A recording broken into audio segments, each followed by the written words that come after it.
Assalamualaikum warahmatullahi wabarakatuh. Selamat datang di channel Dapur Mom Afifah. Di video kali ini kita akan membuat salah satu makanan tradisional, yaitu dodol ketan. Dodol ketan banyak yang suka karena rasanya manis dan teksturnya yang kenyal.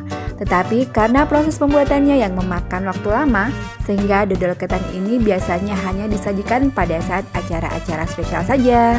Tapi kali ini kita akan membuat dodol ketan yang versi praktis dan cepat ya, tanpa ribet.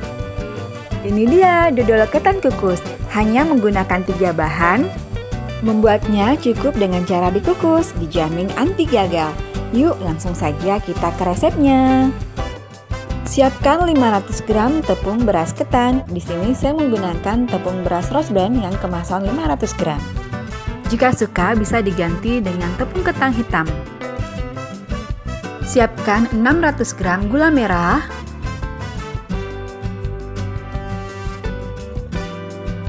Serut gula merahnya atau diparut kasar agar nanti mudah larut. Jika menggunakan tepung beras ketan putih, sebaiknya pilih gula merah yang berwarna gelap.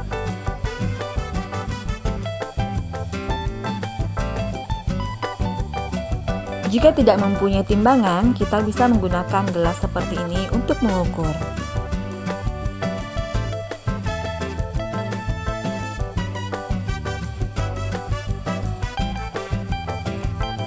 Satu gelas gula merah yang sudah diserut setara dengan 140 gram.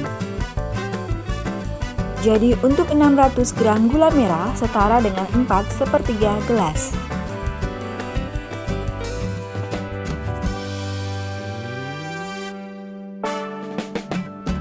Selanjutnya siapkan 800 ml santan kental dari 1 butir kelapa berukuran besar.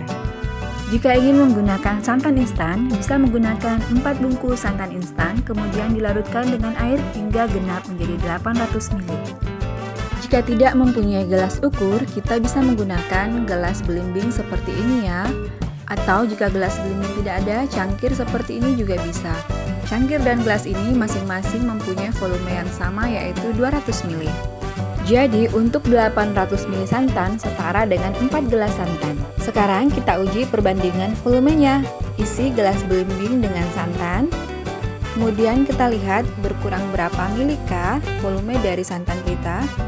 Di sini kita bisa lihat bahwa santan yang tadinya berisikan 800 ml pada gelas ukurnya, setelah dituang sebagian ke dalam gelas belimbing, menyisakan 600 ml santan saja. Jadi sudah betul bahwa satu gelas belimbing ini berisikan 200 ml. Cara membuatnya, pertama, rebus santannya ke dalam wajan atau panci. Masukkan gula merah yang sudah kita serut tadi. Agar gula merah dan santannya tercampur dengan sempurna, jangan lupa diaduk ya.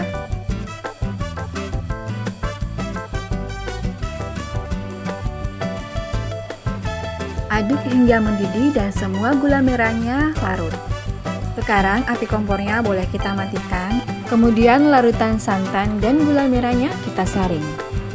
Kenapa disaring? Karena biasanya di dalam gula merah itu ada ampas ataupun kotoran-kotoran yang terikut pada saat pembuatan gula merahnya.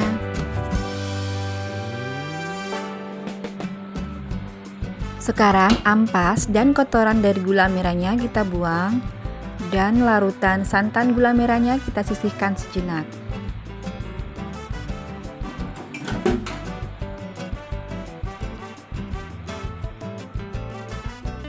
Siapkan tepung ketannya yang sudah kita pindahkan ke dalam wadah. Siapkan juga wiksnya. Sekarang larutan santan dan gula merahnya yang masih hangat tadi kita tuang ke dalam tepung ketannya. Tuang sedikit demi sedikit, lakukan secara bertahap. Sambil tepung ketannya diaduk-aduk.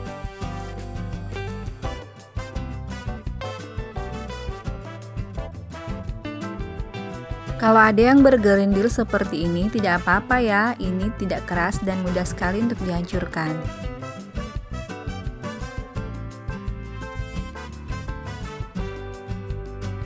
Sambil kita aduk, jangan lupa tuang sedikit demi sedikit air gula santannya ya.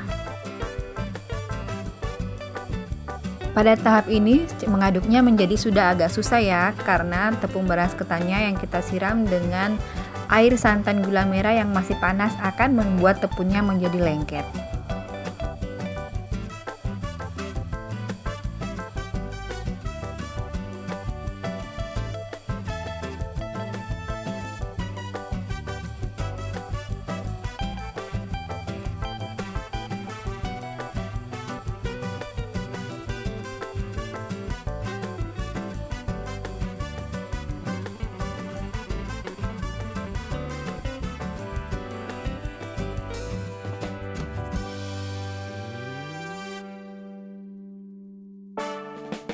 Lakukan hingga semua larutan santan gula merahnya habis kita tuang ke dalam adonan.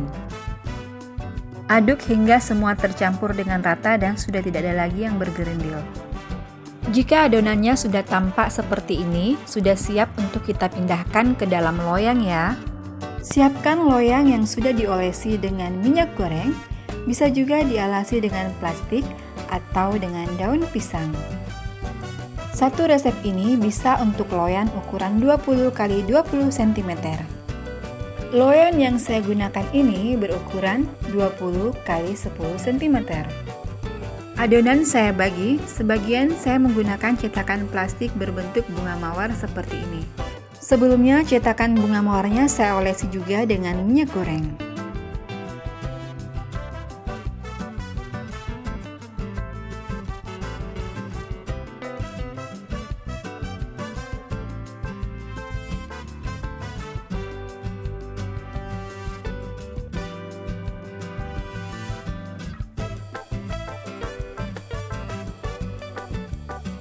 Setelah semua adonan sudah kita masukkan ke dalam loyang, sekarang kita kukus selama 1 jam.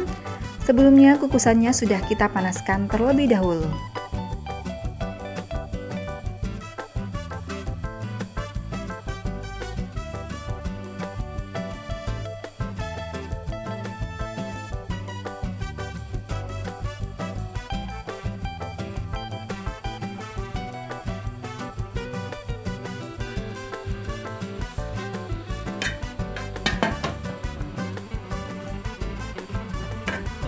Setelah dikukus selama 1 jam, ini dia dodol ketan kita sudah matang.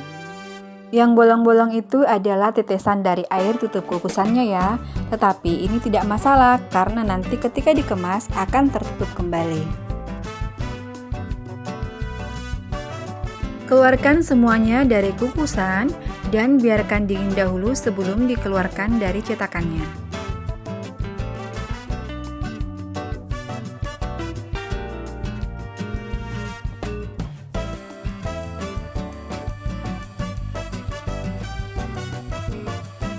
Setelah semuanya dingin, saatnya kita keluarkan dodolnya dari cetakannya.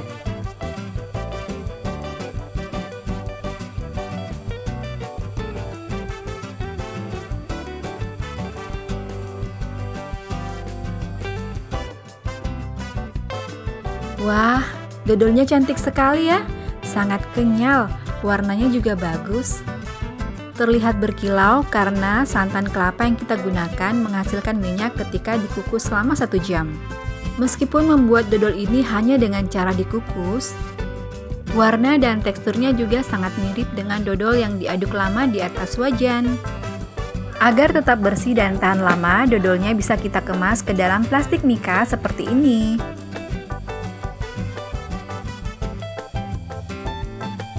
Sekarang kita keluarkan dodol dari loyang aluminium ini. Sebelumnya kita menggunakan pisau yang sudah kita bungkus dengan plastik. Mengeluarkan dodol dari loyang aluminium biasanya lebih sulit dibanding dengan menggunakan cetakan plastik. Jadi kita menyisir dulu bagian pinggir-pinggirnya agar nanti lebih mudah terlepas.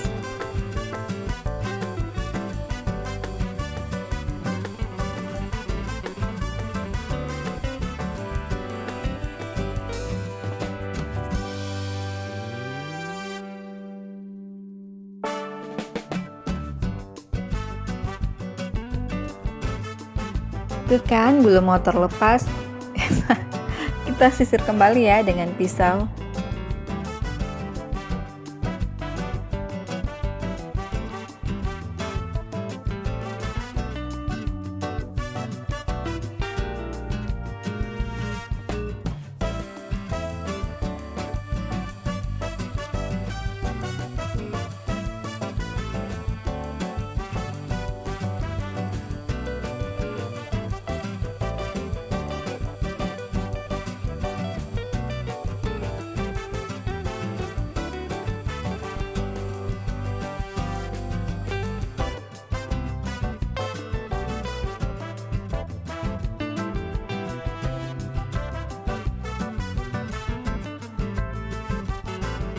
Sekarang potong-potong dodolnya sesuai dengan selera.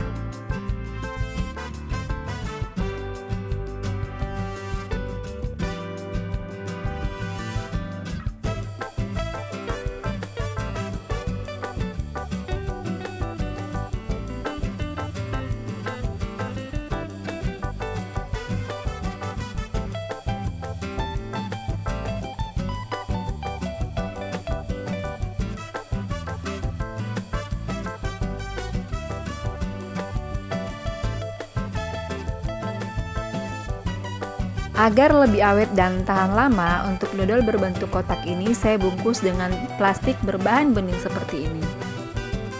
Sebelum menyentuh dodolnya, usahakan cuci tangan dengan bersih dulu ya, atau jika perlu gunakan sarung tangan plastik, agar nanti dodolnya tidak cepat berjamur. Jika dalam proses pengerjaannya kita lakukan semuanya dalam keadaan bersih, dodol kukus ini bisa bertahan sampai dengan 4 hari. Jika disimpan di dalam kulkas, bisa bertahan lebih dari seminggu. Cara bungkusnya seperti ini, sangat simpel ya. Lakukan hingga semua dodolnya selesai dibungkus.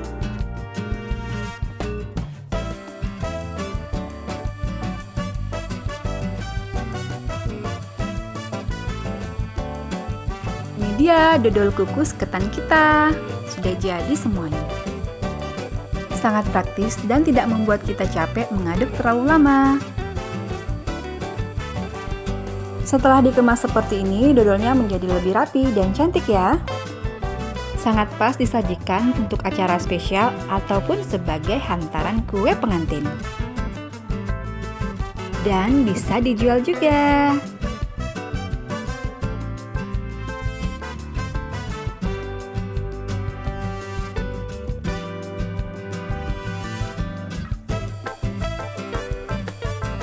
Tekstur dodol ketan yang dikukus ini mirip dengan dodol yang diaduk lama, kenyal, elastis, dan lembut.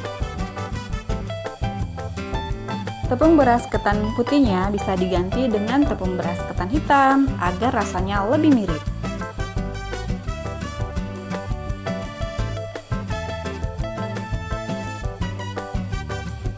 Sekarang saatnya kita coba. Bismillahirrahmanirrahim.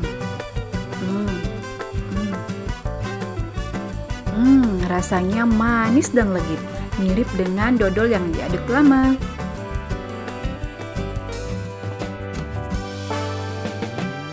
Satu resep dodol kukus ini menghasilkan kurang lebih 30 bungkus untuk dodol yang berbentuk kotak dan kurang lebih 10 bungkus untuk dodol yang berbentuk mawar.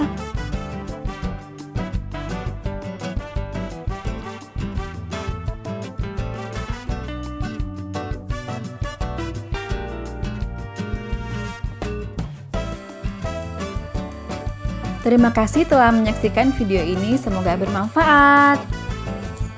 Jangan lupa like, aktifkan lonceng notifikasinya, dan subscribe. Selamat mencoba di rumah, semoga berhasil. Sampai jumpa di video selanjutnya. Wassalamualaikum warahmatullahi wabarakatuh.